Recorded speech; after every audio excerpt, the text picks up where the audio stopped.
Welcome to NASA's Jet Propulsion Laboratory in Pasadena, California. I'm Veronica McGregor. We are holding our final news conference for this week, a week that has seen us have a tremendous success in landing on Mars and the beginning of the exploration of a new world. We're going to hear in a little while from Ben Sicci, Senior Software Engineer here at JPL, who's going to give us a preview of what's coming up in the next few days for the rover. But first we're going to hear from the Entry, Descent, and Landing team. They have been poring over the data since Sunday night, and they have some new details to give us. And to begin with, I want to start by introducing the Entry, Descent, and Landing phase lead, Adam Steltzner, and his deputy, Miguel San Martin.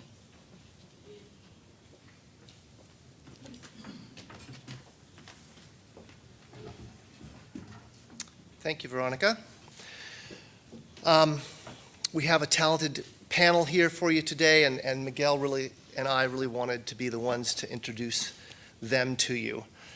Leading off the rotation from the Jet Propulsion Laboratory, the operations lead for Entry, Descent, and Landing, Alan Chen.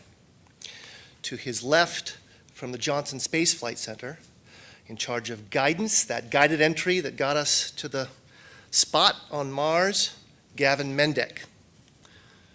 To his left, again from the Jet Propulsion Laboratory, the segment owner for parachute descent, Devin Kipp, followed by, also from the Jet Propulsion Laboratory, in charge of powered flight, sort of an important thing, Steve Sell.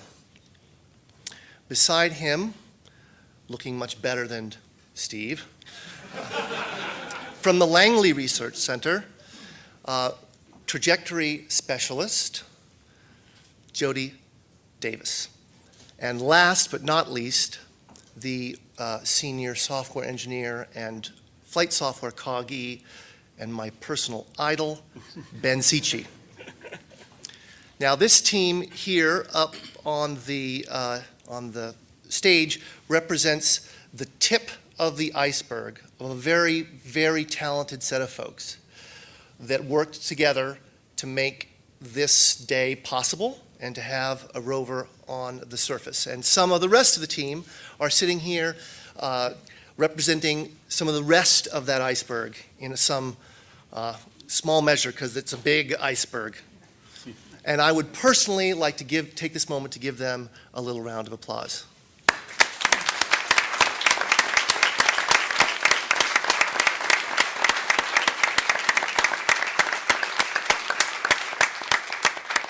And so now on to the briefing. Gentlemen? Obviously, we had a great day on Mars on Sunday. I just want to set up the things you're going to hear from the rest of our team and what we know about EDL.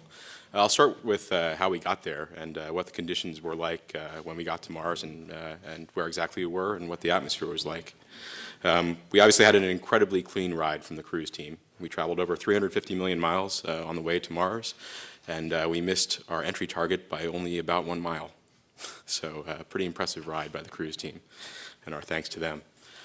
Over a week out, we made a prediction of where Curiosity would be at the entry point and gave that to Curiosity. We were about 1.25 million miles from Mars at the time. We turned out to be off by only 800 feet. So Curiosity had a very good idea where she was at the top of the atmosphere, and that's something that Gavin over here with our entry guidance took advantage of. If you bring up my first figure, the atmosphere figure, if you would, you'll see that the atmosphere was very much as we expected. Could we switch figures to the atmosphere figure? Thank you. I don't think we've had a weather report since the day before we landed, but this is the weather as we knew it on the day we did land on August 5th. It looks very similar to the days you saw before. We have clear skies, some water ice clouds, nice clear and cold day, just like we liked it, and just like we thought we would see. So there's very few dust events. They are beginning to pick up in the season, but still far away from the crater. We got there before any dust could get there, so that contributed to us having a very good day. In general, EDL performance was as expected, with very few exceptions. People will walk through that in some detail here. But we only know that because our EDL communications was so good on the night of landing. Everything that you're going to hear today is based on is primarily based on data that we received that night from all our different sources. So we had EDL communications from all three orbiters that were listening, from Mars Odyssey, from Mars Reconnaissance Orbiter, and from Mars Express. We also had information sent direct to Earth via the tones that were heard both at Canberra and at ESA's New Norcia station, so both NASA and ESA were listening. We even listened to some of the information that was being sent to the relay orbiters from Earth, from Radio Observatory here on Earth. So we got all the data we expected to see. There's one more source, of course, that will help us do a really detailed EDL reconstruction, and that's the recorded data that's on Curiosity still right now, waiting to be sent back. That should be in total about 100 megabytes worth of data that'll help us learn everything. That's on the order of 60 iPhone pictures, but that'll help us figure out what was going on in detail. Right now, all we're really working from is what we got back that night, which is about 1 megabyte, or less than most iPhone pictures. But that still lets us know a lot about what was going on. Direct to Earth, we received 67 heartbeat tones and 26 informational tones. The fact that there were so many heartbeat tones tells us everything was going well. The spacecraft didn't really have any errors to report, and things were going very nominally. The last tone we received was heat shield separation. This was completely as expected. We lost signal almost exactly 5 minutes after entry, which was within seconds of our prediction. So things went pretty much as expected for direct to Earth tones. From MRO, we actually got more data than we expected. We had coverage for about 19 minutes. We actually locked up about 8 minutes before entry, about 5 minutes early compared to our predictions, and had coverage through landing plus 6 minutes. As we were concerned about, we had a plasma blackout for about 43 seconds, but the flight software, the way we designed the EDL communications, we were prepared for a blackout of 75 seconds. So that actually worked out as well too, and we have data interleaved in there to tell us what was going on during the blackout. We send some data after the blackout to tell us what was going on during the blackout. Odyssey had coverage for about 12 minutes, started about 2 minutes and 19 seconds after entry. That was about 20 seconds later than we expected, but still well within our predictions. The total data from Mars Odyssey and MRO was about 1 megabyte of unique data. So right now we're just working with the subset of the data that's been relayed. Soon we'll have, in a couple weeks, we'll have all the data coming back from the rover to tell us exactly what went on, and we'll be able to reconstruct our full trajectory and learn anything we can about this EDL system that we might want to push forward. We have some data here that shows the actual event timing. There was some confusion, but I think we've got that all sorted out now on when the actual events occurred. So if you look at the figure that we're showing here, we have both the actual time that occurred on Mars and the time that we heard about it here on Earth for some major events here that folks will talk about. So as we step through entry, descent, and landing, that's kind of how this panel is laid out to the side here. We'll first start with Gavin talking about the entry guidance and how well we did there. Okay. Thank you, Alan. So the entry phase, we enter the atmosphere at about 24 times the speed of sound, Mach 24. And we plunged deep in the atmosphere, and then using the techniques that Curiosity had compared to previous recent landers, flew parallel to the ground. And I'm going to talk a little bit more in detail about that. And we flew entry all the way down to just under Mach 2. Lasted about 3.5 minutes, very close to the expected time, the duration we were thinking we'd see. We pulled a little bit over 11 Earth Gs, so if you were a human riding on board, it'd be a little bit of a rough ride. But fortunately, Curiosity's made of some pretty sturdy stuff, and she handled that just fine. So I want to provide some context for how this mission did compared to previous missions. So if we could go to the landing ellipse graphic. What we're looking at here is a topography map of Gale Crater. You can see Mount Sharp right there in the middle of the crater. You can see our Curiosity ellipse, the smallest ellipse right there, on just north of the slopes of Mount Sharp. But let's back up a little bit. I mean, in the 1970s, we had the 2 Viking landers. They landed in different parts of Mars, not here. But we got their landing ellipse, the uncertainty of where they would land, sort of provided here for scale. And you can see it's a very large area. I mean, part of that was due to the atmosphere uncertainties. This is the first time we landed on Mars. We knew very little about what the atmosphere would really do. And the landers did quite well. They both landed successfully. Then it was, unfortunately, several decades before we returned to Mars with a lander, and then Pathfinder, the rover that could, landed with a smaller ellipse, but it didn't use a lift and entry. It came in more like a cannonball, a spinning cannonball. But over the years, with Spirit and Opportunity and Phoenix, we're able to reduce those landing areas even better. And a lot of that's due to the hard work of our interplanetary navigation team to further pinpoint the entry point in the atmosphere. So what was then dominating a lot of the dispersion was what the atmosphere did and how the vehicle actually flew. And so what Curiosity did here is we basically built on top of all those improvements to make that even better. So the way we fly our entry, I think Adam's mentioned over the last few days the tungsten ballast, basically 6 segments right here. And what they do is they basically trim the vehicle. So when we're hypersonic speed, we have a little bit of lift. Basically, we glide slightly in the direction that we're leaning. And very slowly, but when you're going Mach 20, that's more than enough speed for what we need. So what we did, and I guess before I get into that, let me just explain. We marked the star right there on our landing ellipse. It's a little bit close to the center. It's about 1.5 miles downrange. And I want to explain what we know today, why we weren't right in the middle like we wanted to be, but hey, we're still happy where we landed. The 1.5 miles comes to the way we flew. So when we enter the atmosphere, we've got this trim angle attack, as I mentioned. So imagine my hand is the heat shield right here. And so we're flying in this direction. So as we're leaning, we'll basically turn the direction that we're leaning very slowly. And what we're doing during that period is we're looking how far are we to the target. Are we going to fly past it? Are we going to fly short of it?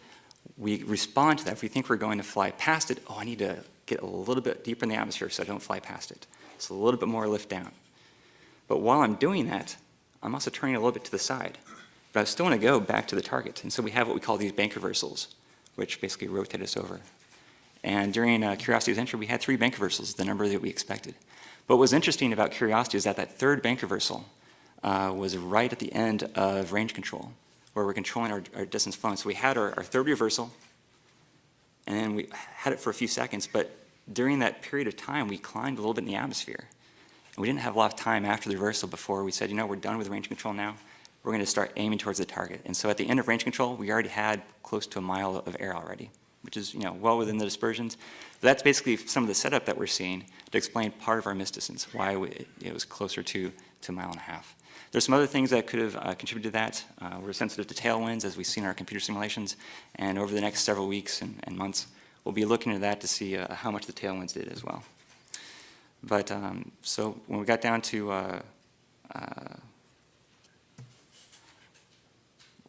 I would be remiss if I didn't mention where entry guidance came from. As Adam mentioned, I'm from Johnson Space Center. We've done guided entry there since the 60s, Gemini, Apollo shuttle. It's very important coming back from the moon that you land the crew and the payload down and get to them as quickly as you can. And so when MSL started, over 10 years ago, we were trying to improve the landing ellipse, and guided entry seemed like the right thing to do, and I'm glad to say it worked really well. The predictions errors we're seeing during guidance, they looked very close to what we were expecting. I've been trying to find something interesting to talk about besides our slight miss distance, and unfortunately we haven't found anything yet. So, but that really goes, I think, a lot of credit to the aerodynamics team at Langley, the atmosphere teams here at some of these universities, and JPL. They did a great job helping us characterize how we're going to fly, and it looked like we did well. So at the end of the entry guidance phase, we're approaching the target ellipse. We then do a rotation because we want to get rid of this entry ballast right before parachute deploy. And with that, I'll hand it over to Devin Kipp to talk about that. Thanks, Kevin. So what I'm going to share with everybody today is a brief sampling of what we already know about the parachute descent segment and how well this piece of hardware performed on the way down. We only have some cursory ideas of how well it performed until we get a detailed trajectory reconstruction and atmospheric construction. We can only infer things. But this is an incredibly important piece of data to get because we don't have a lot of experience flying parachutes in the Martian atmosphere. We've done it 6 times before, now 7, and we've only done it at Earth a few times as well. So when you've only done something 10 times or so, the 11th time is a lot of extra data, and it's really exciting to see that just as a flight test of a parachute. So let's bring up the first image. Everybody's seen this. As of about 3 a.m. Monday morning, this was the most beautiful picture I had ever seen in my life. And you can tell a whole lot about how the parachute performed just by looking at this parachute. You can see that it's got its inflated shape perfectly. You can see the dark area at the top of the parachute, which is the vent that lets some air escape through the top of the parachute. The shape here is exactly what we expected to see. And you don't see any apparent damage. There's no holes visible, there's no tearing visible. And this picture was taken well into the parachute descent segment, probably 40 to 50 seconds after parachute deployment. And we see a perfectly functioning parachute that looks exactly like we thought. So that's great news. More than that, we can get some information by looking at the event times. When did things happen compared to when we expected things to happen? The parachute deployed about 259 seconds after entry, compared to our predict of between 241 and 263 seconds. So we're right in that sweet spot where we thought we would be, perhaps a little bit later than the center, which is consistent with having maybe a little less drag than we expected during the entry phase. But from this, we can conclude that the parachute opened in the conditions we thought it would open and that we had tested it to open in. So the right Mach number regime, the right dynamic pressure regime, and therefore the right loading on the parachute during the inflation event. The second event time we can look at is when did the heat shield deploy? The heat shield deploys based on a sensed velocity. So after you open this parachute, you very quickly decelerate from Mach 1.7 or so subsonically down to about Mach 0.7. And that took 20 seconds for the parachute to slow you down that much, compared to our predict of between 16 and 26 seconds.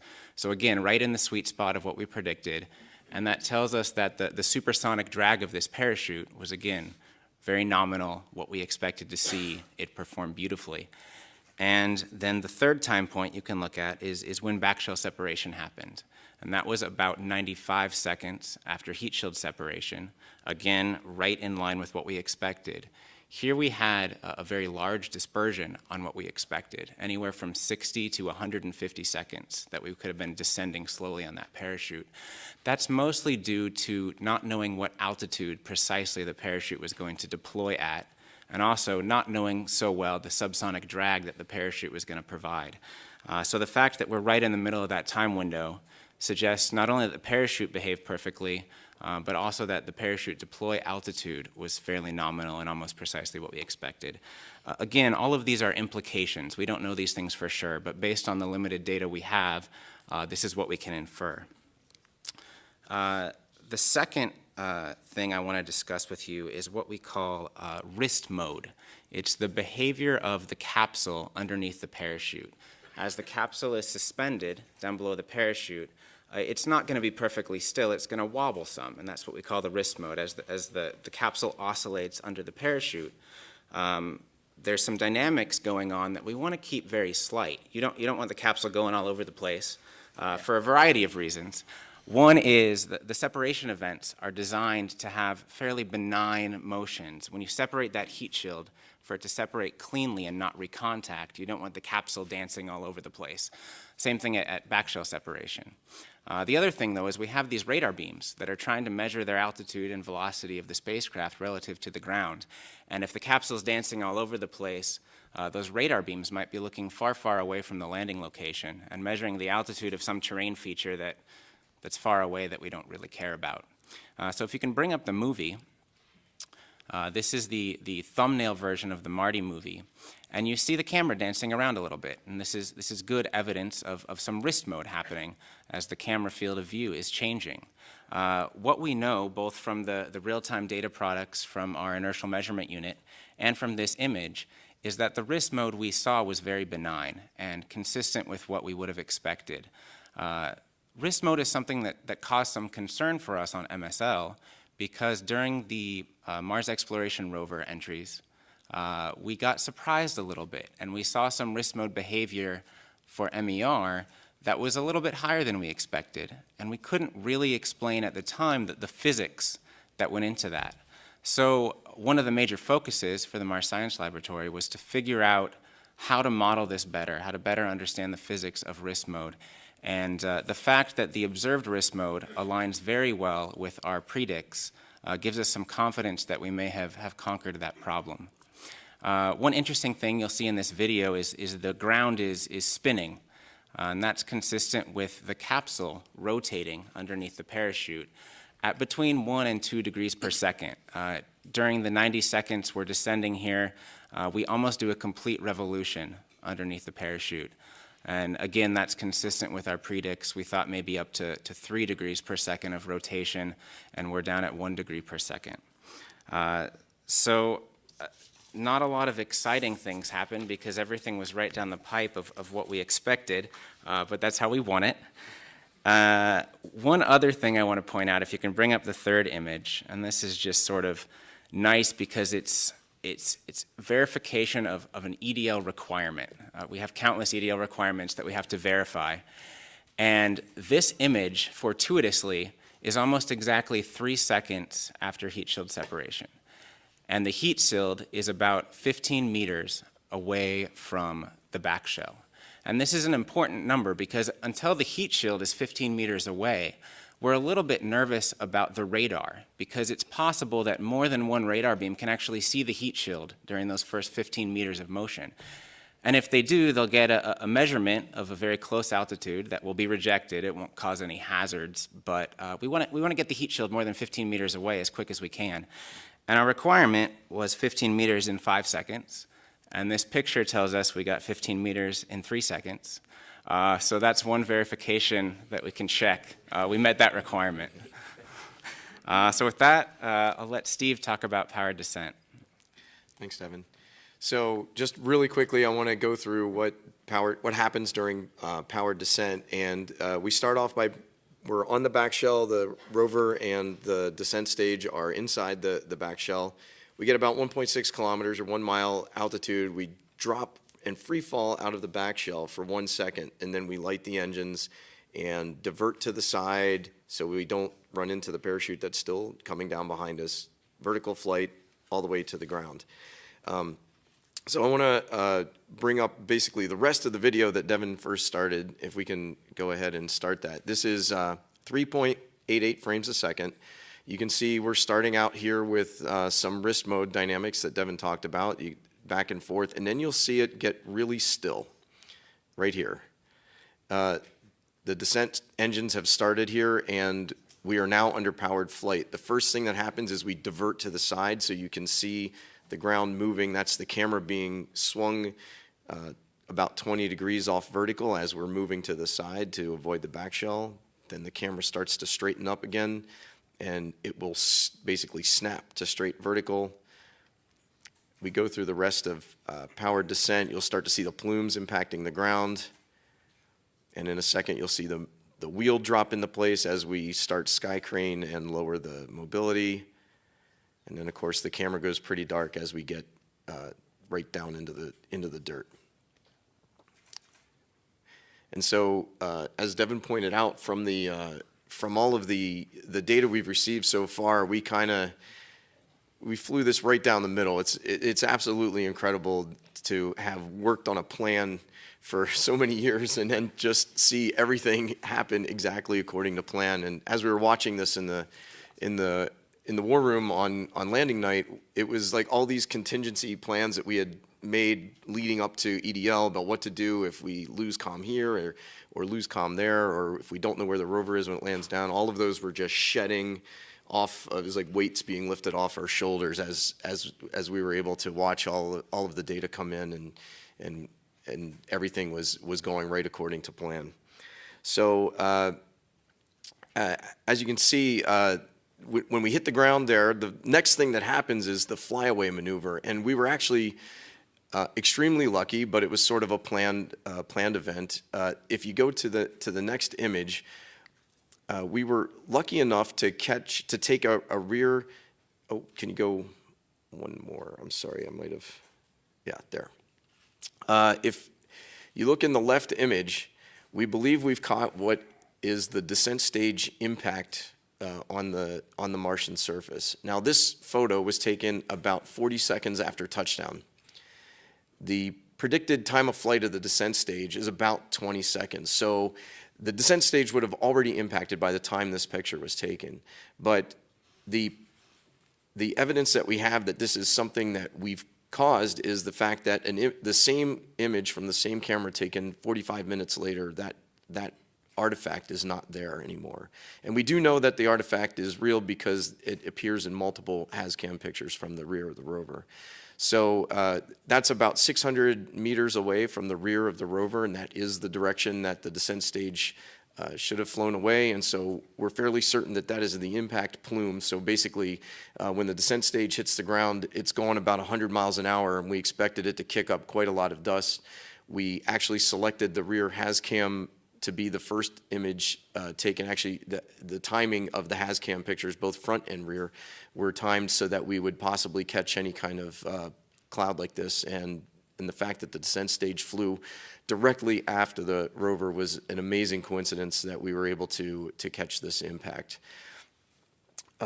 And so you also saw in the video that we were, as we were touching down, we started kicking up dust. And if we can go to the image before, I want to show you something that I personally find just so incredibly moving, is that we're looking off the left side of the rover. If I have the model here, you can see basically the camera, it's a shot from the nav cams up on top of the mast here. It's looking that way down to off the left side of the rover.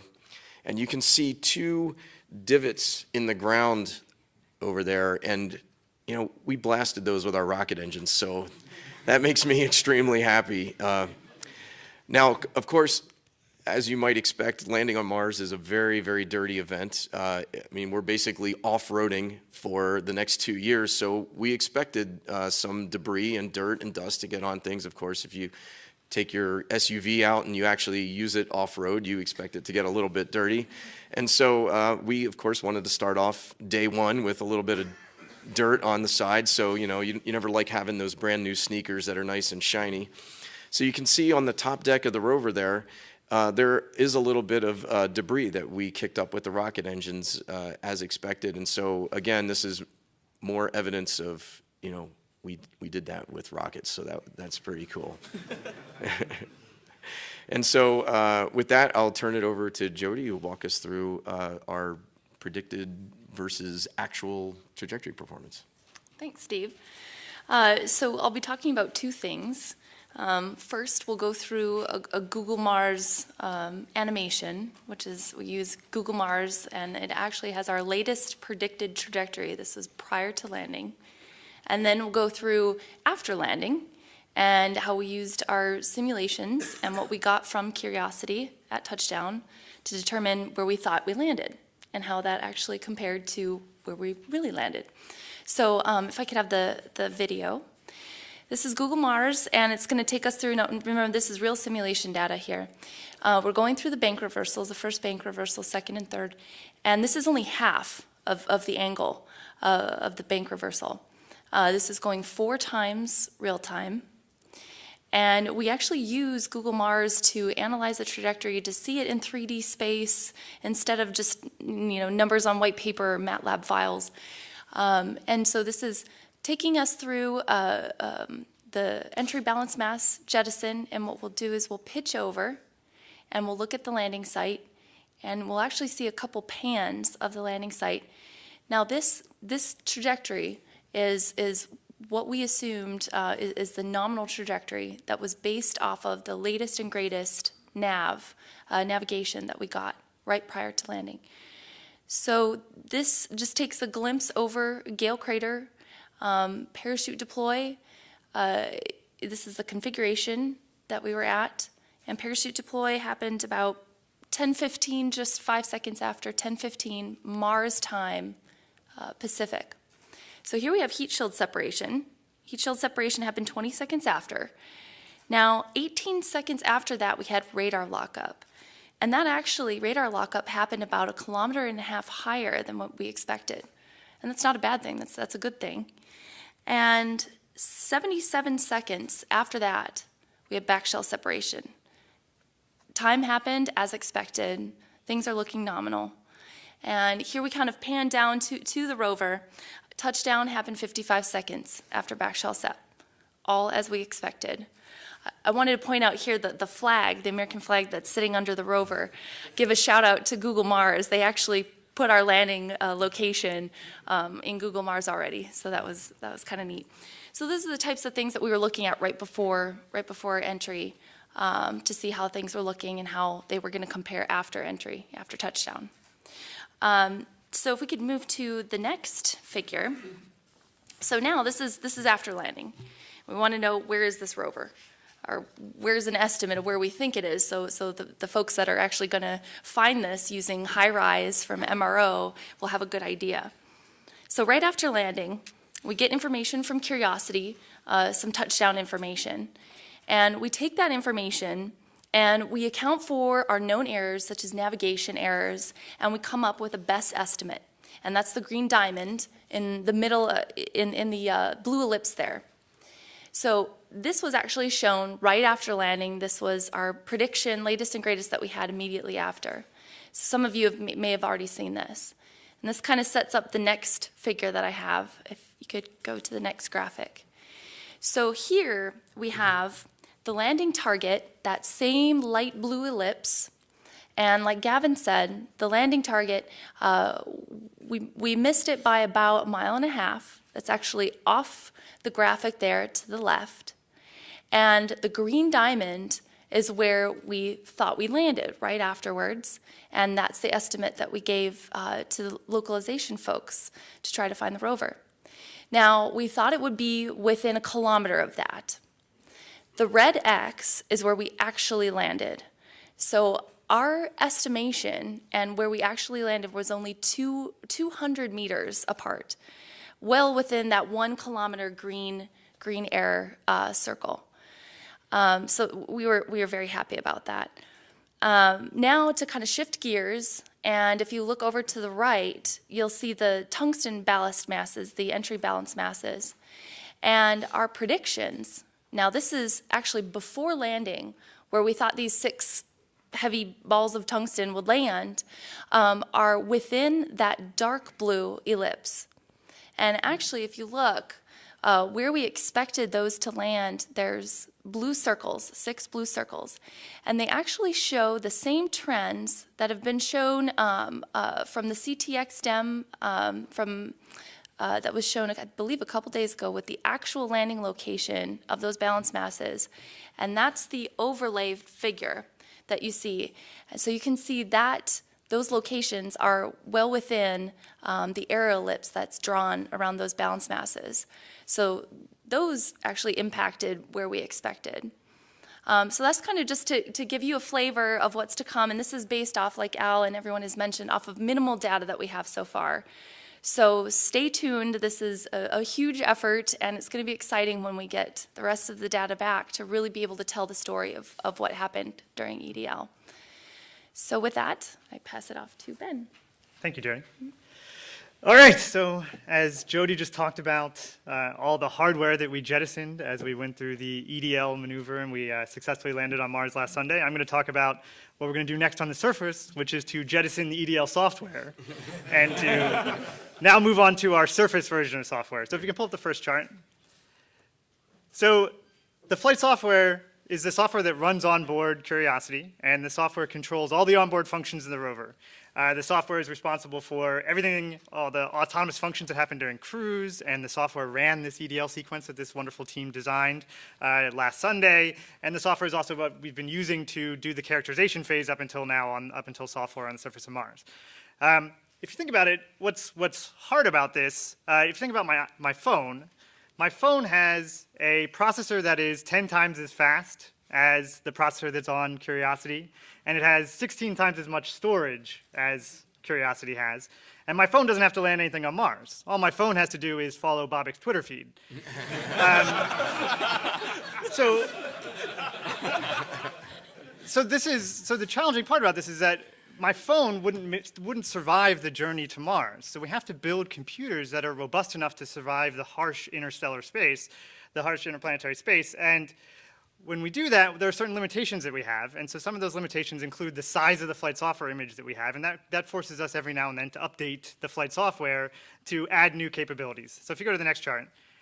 When we launched back in November, we included 4 major applications in the software. Those really were, we had the launch cruise application, which controlled the function of the rover during cruise. We had our EDL application, our first version of our EDL application, a first version of sort of the core surface flight software.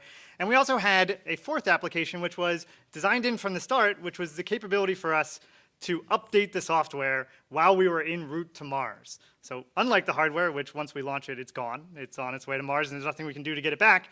The software, we can radiate those bits to Mars and have them catch up with the rover on its way there and actually update the software in cruise. So if you go to the next slide.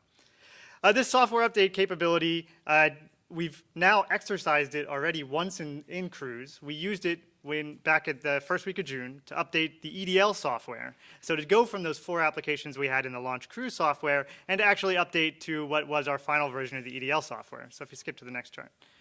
And this really was EDL v2.0 is what I call it, 2.0 of the EDL software. And we added a number of robustness improvements in the EDL software, and we really exercised this software update capability. Now, we also revved the Surface software somewhat. We added v1.1 of the Surface software, but what we couldn't do is we couldn't put all of the Surface software in to the flight software image that we uploaded in Cruise back on the first week of June because there just wasn't enough space for it. There just wasn't enough. We have a limitation on the size of that flight software image, and, well, the Surface mission is pretty complicated and requires a lot of smarts, and those smarts exceeded the size of the image that we could have. So what we did was that, if you go to the next chart, we uploaded in Cruise the R10 version of flight software, but we just left it on the rover and we didn't actually install it. And what the R10 version of the flight software gives us is it gives us this, not just the basic Surface capabilities, but also adds in the ability for us to use the sampling system on the rover and for us to drive with the rover. And so those are our real 2 new apps that are coming in R10 and the cool features that we have in the R10 flight software and why we want to spend these next few sols on Mars updating to the R10 flight software. So if you go to the next chart. So first one, the sampling system. Right now we have the capability in just our basic Surface software to check out all the health of the instruments, but we don't really have the capability to go and make the full use of all this great hardware that we shipped with us to Mars. And so R10 software gives us the capability to use the robotic arm fully, to use the drill, to use the dust removal tool, to use the whole sampling chain, and to ingest those samples into SAM and analyze them with Chemin. And so all this exciting stuff that you're going to see this mission do over the next few months and years on Mars, you're going to see that that comes from the capabilities that are in this R10 software. And so there's one other application. Go to the next chart. Well, Curiosity is a Martian mega rover. Curiosity was born to drive. And so the R10 software includes the capability for Curiosity to really get out and stretch her wheels on the surface of Mars. So this is the R10 software gives us the autonomous driving capabilities, the ability for the rover to drive both in using onboard images to detect hazards that are around the rover and to drive safely across the surface of Mars. And this is really what we'll use when we set out on our first drive here on Mars. And so if you go to the next slide. So we really say R10, unlike R9. R9 was the version of software that was optimized for EDL and allowed our EDL friends to get us down safely to the surface of Mars. But R10 is optimized for Surface. And so it has a lot of great stuff that the science team wants, that the Surface team wants in order to enable this fantastic mission. And so that's why we're willing to spend some time here doing the install. And if you go to the next chart. So where we are right now is that we just completed our Sol 4 activities, and our Sol 4 activities were to prepare for the installation of the flight software. And so everything is good. We've gotten a go from mission management to proceed forward with this 4-day installation process of installing the flight software on board the rover. Now we have 2 computers, so it takes a little bit longer for us to do the full install because we want to do it very safely, do it step by step, and take our time doing the software updates. So what you see is that on Sol 5, what we'll do is we'll do a toe dip into the R10 flight software. So just on our prime computer, we'll do a boot into the R10 flight software, but don't install it fully, just to check it out. And we'll come back out, we'll look at all the data that we got down from the rover to make sure that the R10 software is functioning nominally. And then if everything looks good, on Sol 6, we'll commit to R10. And so we'll actually do the full install on the prime computer of the R10 flight software. And once we have that and everything's working well on the prime computer with the R10 flight software, we'll move on to doing the same thing except now on our backup computer, where on Sol 7 we'll do another toe dip into the R10 flight software on the backup computer. And on Sol 8 we'll do a full commit of R10 onto the backup computer, at which point we will have all the R10 flight software installed and ready to go with R10. So that's all I have. Thank you. We're going to begin with questions here in the auditorium, and then we will go to the phone lines. And so let me get a microphone to you. We'll start here in the very front and give us your name and affiliation. Thanks. Hi, Joe Palca from NPR. Two questions. One is, when you talked about capturing the ground with the radar, were you capturing a wide swath of Mars, or was the radar able to differentiate between a bumpy place and a smooth place or something like that? And the second question is, if you were going to run this mission again today, or let's say 3 months from now when you've got all the data down, would you make that ellipse smaller, or are you at the limits of what this system can actually do?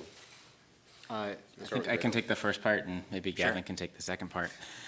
So the radar is fixed to the descent stage. It's at the mercy of where the wrist mode chooses to point it in terms of what ground it's going to be measuring.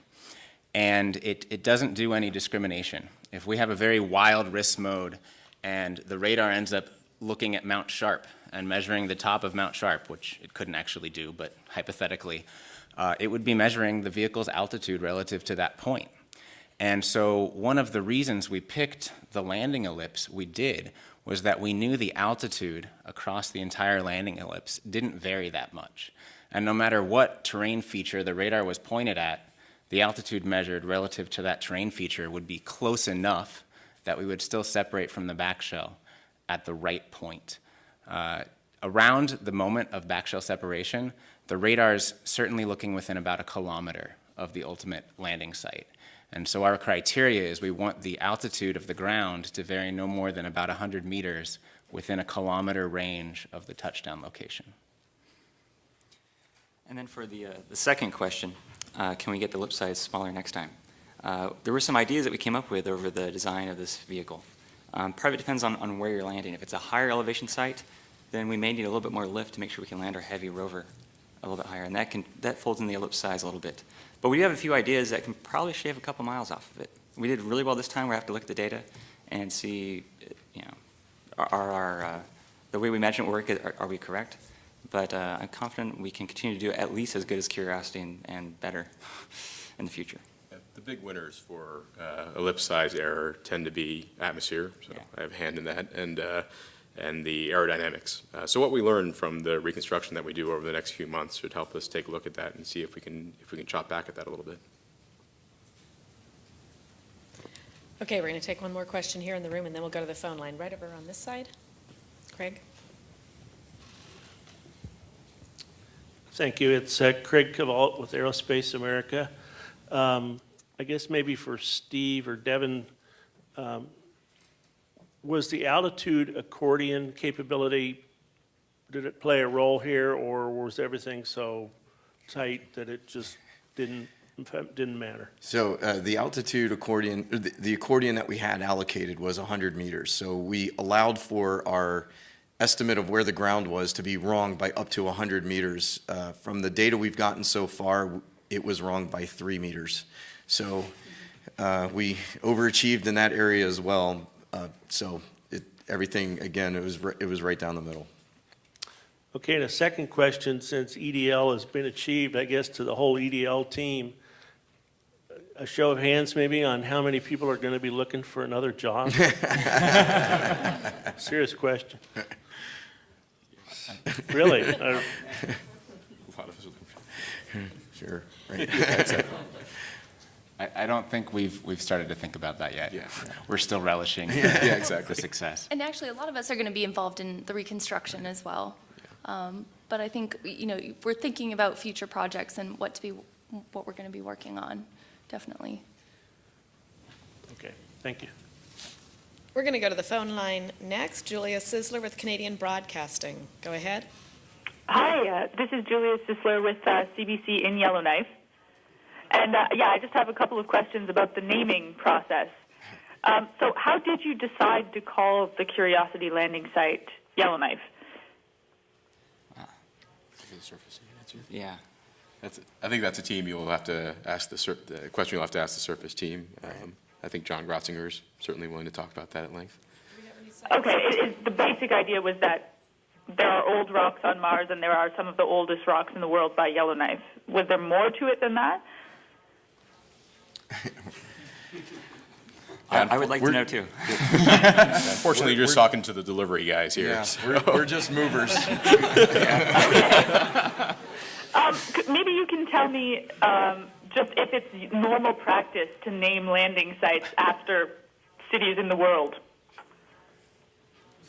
Yeah, I think the naming convention was done by the science team, and I'm looking around here in the room to see if we have a science team member, and I don't see one, but maybe oh wait, I do see one. That's Joy. But let me see if she's prepared to answer the question.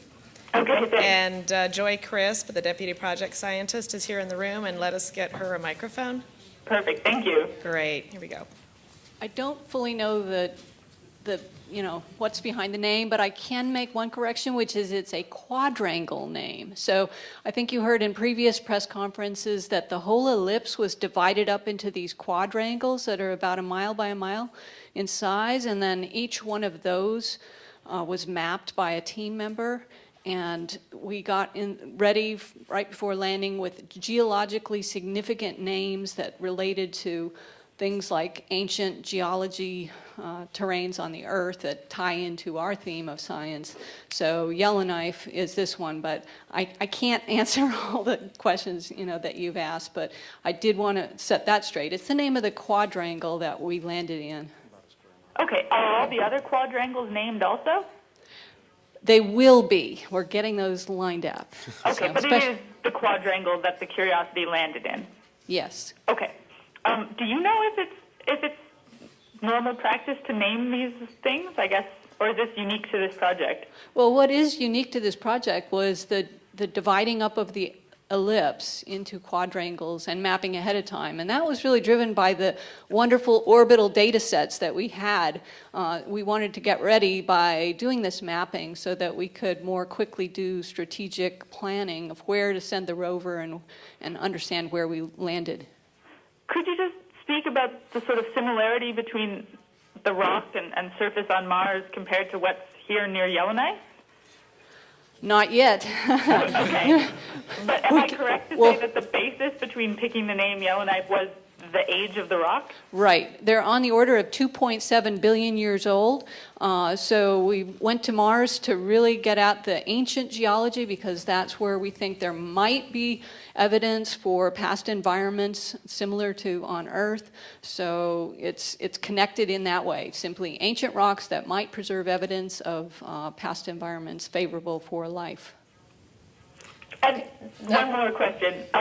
Would anyone in Yellowknife have been consulted before this, or is this just purely based on geological similarities? Not that I know of, but again, I wasn't totally plugged into the naming and how it was done. Right, so we'll if you'd like to call our newsroom, we'll put you on the phone with the person who came up with the name, and we can probably answer a lot more of your questions that way.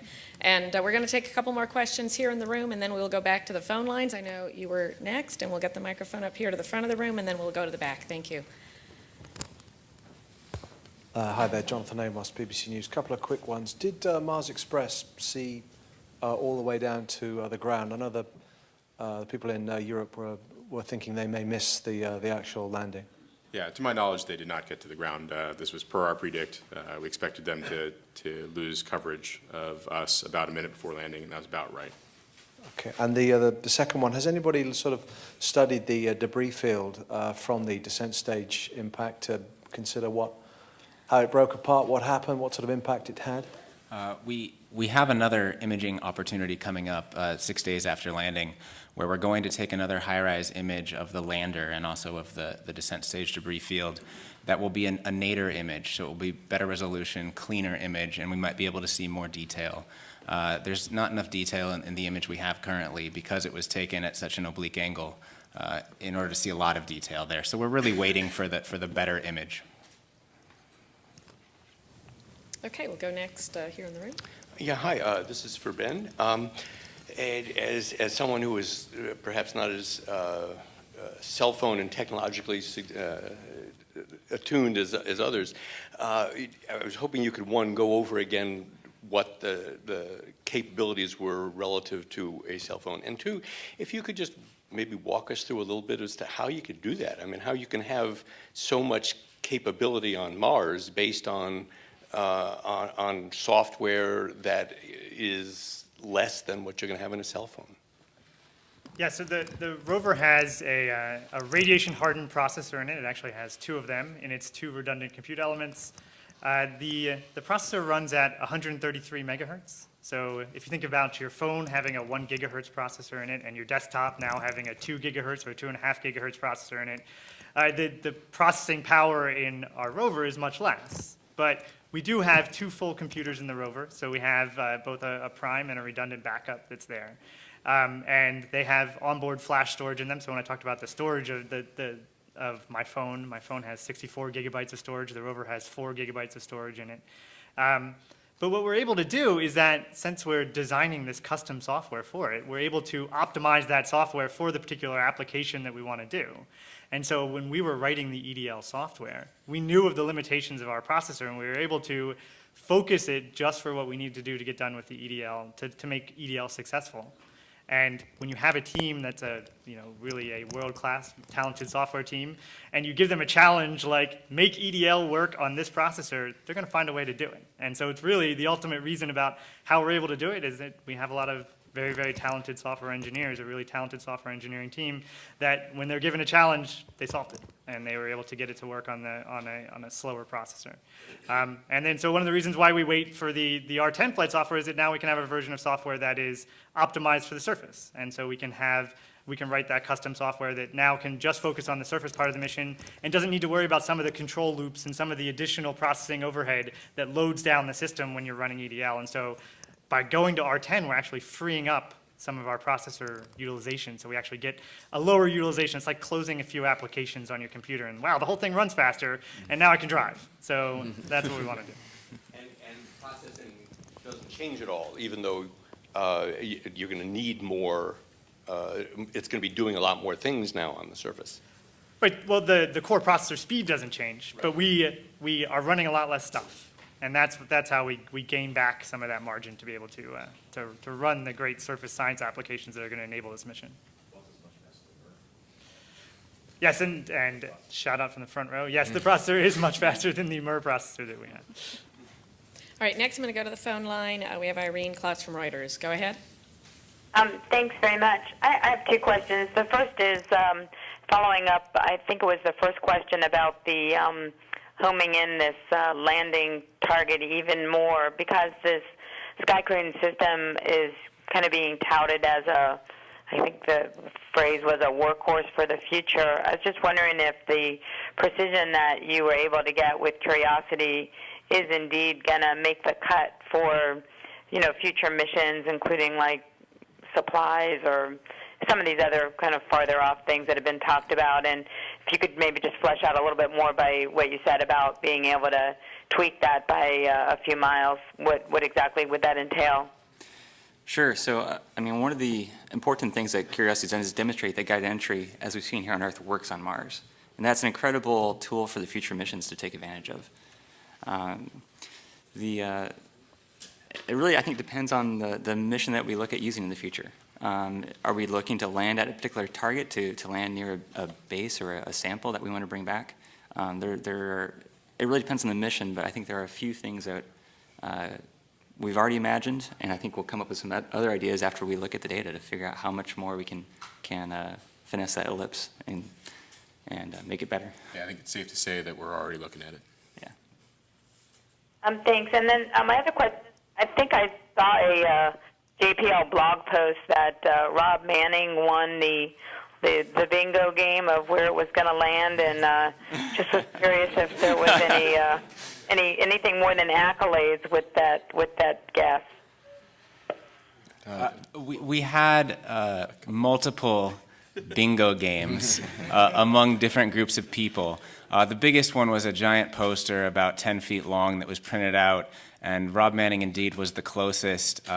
Rob Manning was also one of what we call our gremlins, who operated some of the readiness testing.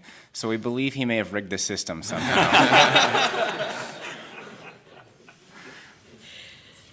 Okay, we're coming back in the room. John Johnson, go ahead.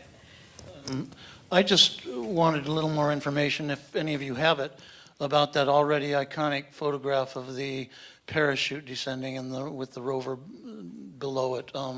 This picture had to be programmed far in advance, is that right, to be taken? Yeah, that's right. We had to give in fact, we provided the first timing that we wanted this parachute picture to be taken way back in April. It's targeted for about 6 minutes after entry. The goal was to make sure that, remember, things are focused on in case things don't go well, not if things do go well. But the idea was to get a picture to make sure that we saw an inflated parachute, or not an inflated parachute, to see if there was any damage or not. So the goal was to take it long enough into entry to make sure the parachute was inflated, but not so late that it had already hit the ground. How difficult was it to know that it would be right there? It's certainly very difficult. It was certainly a little bit more uncertain this time than it was for Phoenix per se, because MRO is coming, which took the picture. The high-rise camera is on MRO. That's right, and it's coming overhead, almost directly overhead. So we had to be in the middle, roughly 5.5, 6 kilometers of the landing target to make sure we were in the picture. Guided entry helped with that a lot. Obviously, we wouldn't be there without guided entry. So this picture is also a confirmation of the precision with which we landed. And just some stats on that photograph.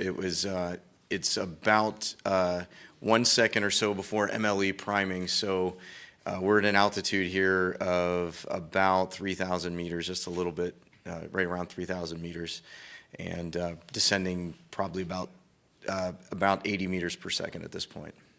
And I'll add one more thing. Clearly, we all love this picture, so let's talk about it. Pre-landing day, we guessed we had about a 50-50 chance of actually getting this picture, just based on the fact that the field of view of the high-rise camera doesn't cover the entire landing ellipse. So it was about 50-50. Okay, we're going to take one more here in the room, and then we'll go to the phone lines. Go ahead. Yeah,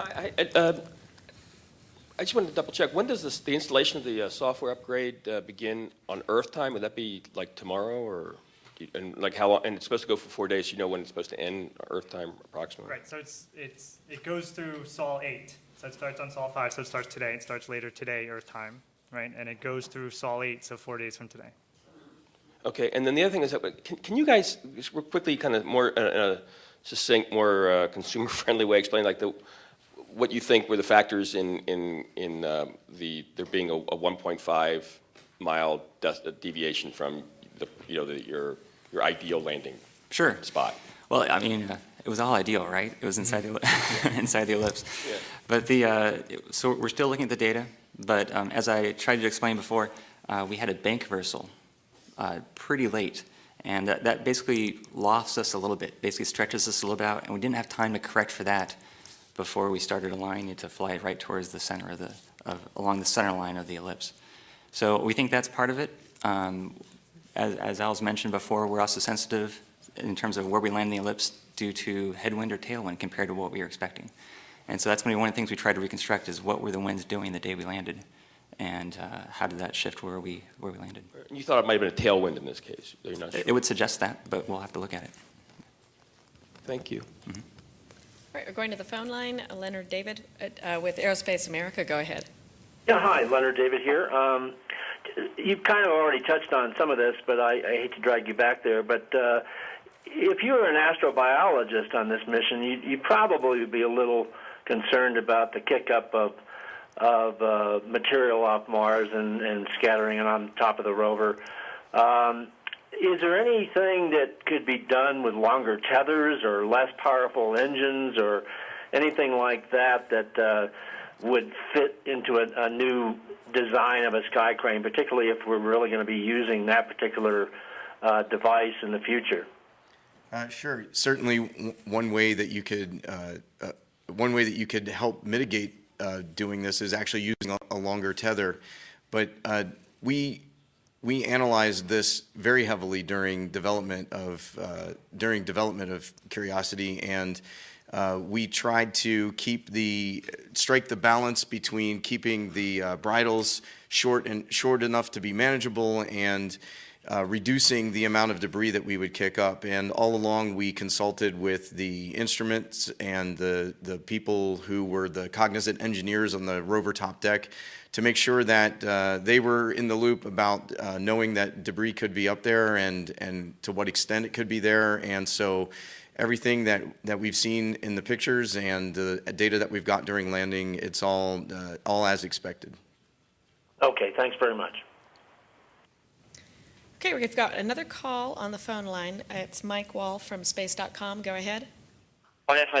Yeah, I've got two questions for Ben. First of all, could you just actually confirm that the actual surface software that you're going to switch over to, that was beamed to the rover during cruise, right? I just wanted to make sure that I understand that correctly, and it wasn't sent from Earth in the last few days. That's and right. also, I mean, is there any science that the rover can be doing during the installation, or is it going to be pretty quiet on the science front for the next few days? So on the first question, we uploaded this software during cruise and had it stored on the file system ready to be installed once we got down to the surface of Mars.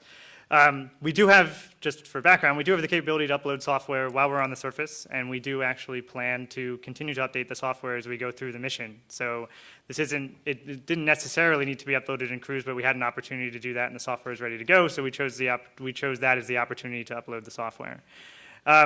As far as science goes over the next few sols, this is primarily an engineering activity. So we are mostly focusing on just getting done the engineering of doing the installation and standing down on science for the next 4 sols. Thank you. Okay, we're going now here in the front. Go ahead. Hi there, Sally Rail with the Planetary Society. Were there any surprises in EDL at all, or would it be safe to say that the biggest surprise was that it went actually better than all the sims? There were a couple surprises, I think, that we're going to look into.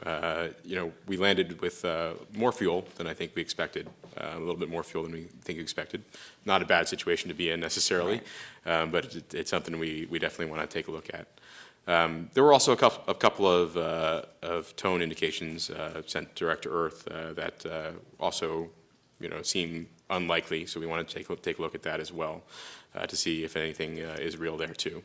Again, we're working with 1 megabyte of the 60 megabytes or 100 megabytes, excuse me, that we eventually hope to get. So I think the best thing for us to do now is kind of wait and see, get that full data set and go through that in detail. That'll answer all our questions. Okay, and a personal question for you, Alan. You have been through landing before with MER. You announced the Curiosity landing, and I'm just wondering, how does that fit in your repertoire of life moments? Certainly way up there. This has been an amazing week.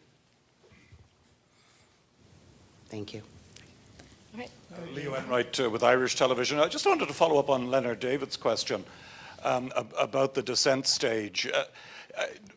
Looking to the future, since this seems to be a game changer potentially, are there obvious ways that you would do it differently now? For instance, it would seem that it was, dare I say, over-engineered for safety reasons. You used Viking legacy jets and so on.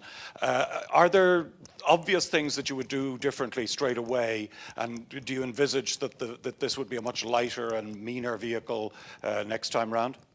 Well, there are minor things that we would probably change if we had to do it again, but one of the best ways to do lower cost, more reliable missions is to stick with what works.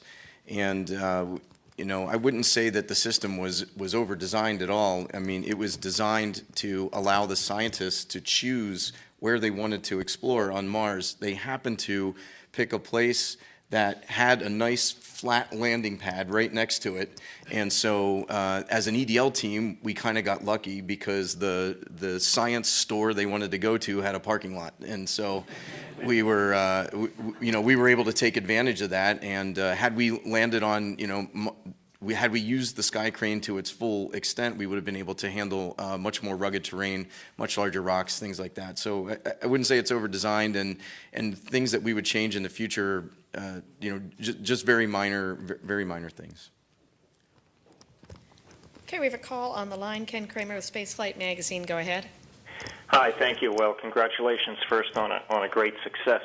My question is, would you be able to apply any of these guided entry techniques to the airbag system if you had to go back to that to make that a little bit, far more precise, actually? Thank you.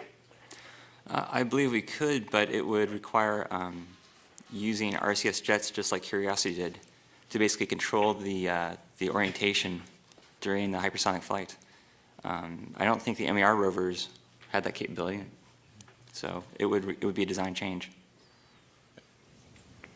Thanks. Mm-hmm. Okay, any more questions here in the room? Yes, let's go ahead.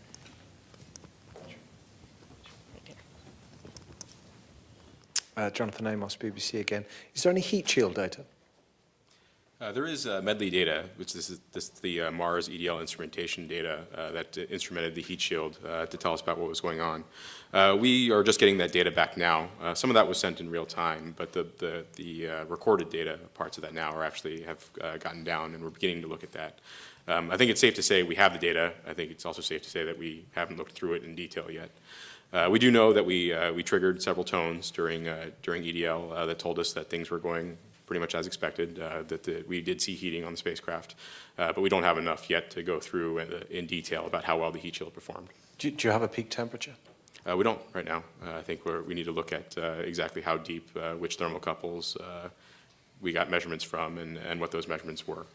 The Medley team is, I'm sure, already beginning to look at that information, but we need to correlate that as well against the spacecraft trajectory data, which we're also waiting to get back down. Okay, we're taking a question here. Mark Kaufman again with the Washington Post and National Geographic. Steve, you had said that reusing technology is the best way to cut cost. Just in terms of a ballpark figure, if you were to do something like this again, I mean, are we talking about half price, third? I'm not falling into that trap, but we'd have to look at the numbers to see exactly what a rebuild of a Sky Crane system would look like. Okay, we have project scientist John Grotzinger in the room, and he wants to talk a little bit more about the naming of that quadrangle. So, John, go ahead. I just want to make sure that everybody's on the same page, and I'm happy to answer questions afterwards, not to detract from the great work these guys have done. Point number one is, this is not the name of the landing site. Yellowknife is the name of the quadrangle. And the reason that the science team came up with that as an option is because in North America, if you ask what is the port of call that you leave from to go on the great missions of geological mapping to the oldest rocks in North America, it's Yellowknife. You can drive there, you can fly there, you can't take a train there, and from there you have to get in a bush plane, store some gear, and go off for several months at a time, and usually get picked up later on, having mapped some old rocks. So we thought it would be kind of neat, because our sort of mapping procedure will involve moving between these different quadrangles, and it's sort of a great tradition that was started here on Earth, and we're trying to do it on Mars. Great, thank you. Okay, we have a question at the very back. We'll get you a microphone, Sandon. Sandon Totten with KPCC. I was wondering this landing happened in the middle of the Olympics, and I think we all expect it to be a big deal, but it has really caught on. I can't seem to turn on Facebook or Twitter without someone still talking about it, or new memes popping up, animations, cats all over the rover now. I want to know a little bit if the sort of total love and embrace that the public seems to be giving it surprises you a bit, because you were just focused on the science, and kind of what are some of the more interesting things you've seen in the public sphere about this landing and about Curiosity? Have you gotten any cool fan mail or any cool reactions from people? Have you seen something that just totally tickled you? Well, I can say a few words about that, and I'll let everybody else on the team chime in too. But I've actually been overwhelmed by the amount of just the social media interaction. I get questions on Twitter and email and Facebook, and it's great to be able to be completely in touch with the public on this. I feel like it gives them an opportunity to feel like they're connected to this mission, and after all, they paid for it, so they should be. And it was kind of hard to follow all of this outside activities that were going on when you're in the control room and focused on making sure we land safely. But I've still, it's going to take me weeks to get through all of the Facebook posts and the Twitter comments and all the other articles that have been online. It's just been amazing for me. I think it's great. I think it actually shows that America, the world, is interested in math and science, really, when you break it down to that. So I think it's great. I hope the communication and the social media, it keeps rolling along, especially now that we're in surface operations. Things are also just as exciting as EDL. Did you ever expect when you started this mission, though, that you guys would end up being such rock stars? I got recognized in the pizza parlor on my day. That was a little weird for me. Sometimes you worry that that as a people we're not that interested in doing this anymore. But it's great to see that we are. That's still what we're about. For me, the media attention, the social media has been overwhelming. But the biggest surprise to me, having gone through this now, is the enormous feeling of accomplishment associated with a successful landing, and how much that's amplified by having such an awesome group of coworkers. There's thousands of people that have put this together, and everybody's worked tirelessly with tremendous dedication. Everybody here is fantastic to work with, and it just makes it all the sweeter to share the triumph with such a fantastic group of people. All right, do we have any more questions here in the room? We've got one up here in the front, and okay. Thanks, Craig Cabalt with Aerospace America again. How important was the 2-year delay to the ultimate success of the mission so far? I think it was critical. We weren't ready in 2009. I think as a mission, we were not ready. As a project, we were not ready. It's easy to point fingers, but I mean, we're all in this together. And having that extra time certainly gave us the opportunity to make sure that everything was going to work right. And the proof's in the pudding.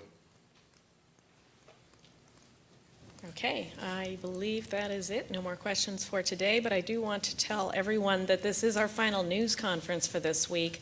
But be sure to follow us online. We'll have updates posted for our next news telecons and, of course, all of our new images and videos. All of that information can be found at www.nasa.gov/MSL or at the JPL homepage at jpl.nasa.gov. And we will have more news on the mission next week, so be sure to check there and follow the mission. We have a long way to go. Thank you so much for joining us.